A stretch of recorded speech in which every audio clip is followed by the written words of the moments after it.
Halo Sobat BMKG, berdasarkan hasil pengamatan cuaca, hujan dengan intensitas ringan hingga sangat lebat terjadi hampir merata di wilayah Indonesia dalam sepekan terakhir. Median Julian Oscillation atau MJO yang teridentifikasi aktif di Samudra Hindia, indeks seruakan dingin dari Asia yang cukup signifikan, juga aktifnya gelombang atmosfer di beberapa wilayah yang mendukung peningkatan pertumbuhan awan hujan di hampir sebagian besar wilayah Indonesia, terutama di wilayah Indonesia bagian barat. Lalu, bagaimana dengan prospek cuaca sepekan ke depan? Bersama saya Cindy Indah Pratiwi, berikut prospek cuaca mingguan yang berlaku tanggal 12 hingga 18 Januari 2024.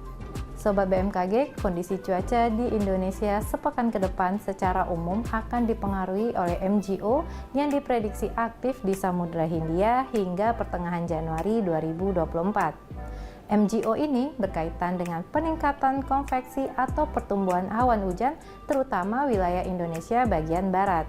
Selain itu, gelombang ekuatorial Rossby juga teridentifikasi aktif di beberapa wilayah di Indonesia, yaitu Indonesia bagian timur, Kalimantan bagian utara, dan Sulawesi bagian utara. Selanjutnya, bibit siklon tropis 98S terpantau di Samudra Hindia Barat Daya Sumatera dengan kecepatan angin maksimum 20 knot dan tekanan 1007 hektopascal. Bibit siklon ini berdampak terhadap peningkatan tinggi gelombang laut di Samudra Hindia Barat Sumatera. Pusat tekanan rendah atau low pressure area atau LPA terpantau berada di Australia bagian utara. Sistem ini berdampak pada wilayah Nusa Tenggara Timur, Maluku, Sulawesi Tenggara, dan Papua bagian selatan berupa hujan dengan intensitas sedang hingga lebat dan peningkatan kecepatan angin, juga peningkatan tinggi gelombang laut di perairan selatan Nusa Tenggara Timur.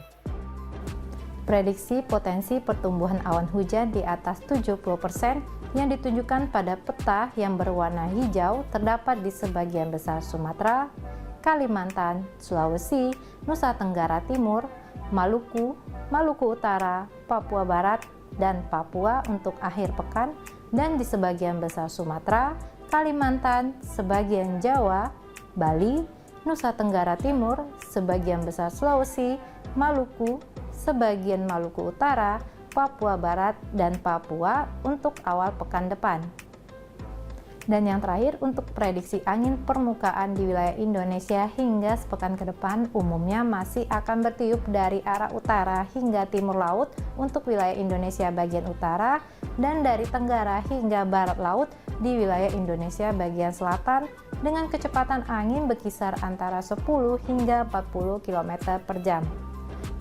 Selanjutnya, kita simak perakiraan cuaca di kota-kota besar di Indonesia untuk sepekan ke depan.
Demikian informasi prospek cuaca sepekan ke depan, semoga bermanfaat bagi kelancaran aktivitas sobat sekalian. Kenali cuaca dan lingkungan agar terhindar dari ancaman bencana hidrometeorologi. Terima kasih dan sampai jumpa.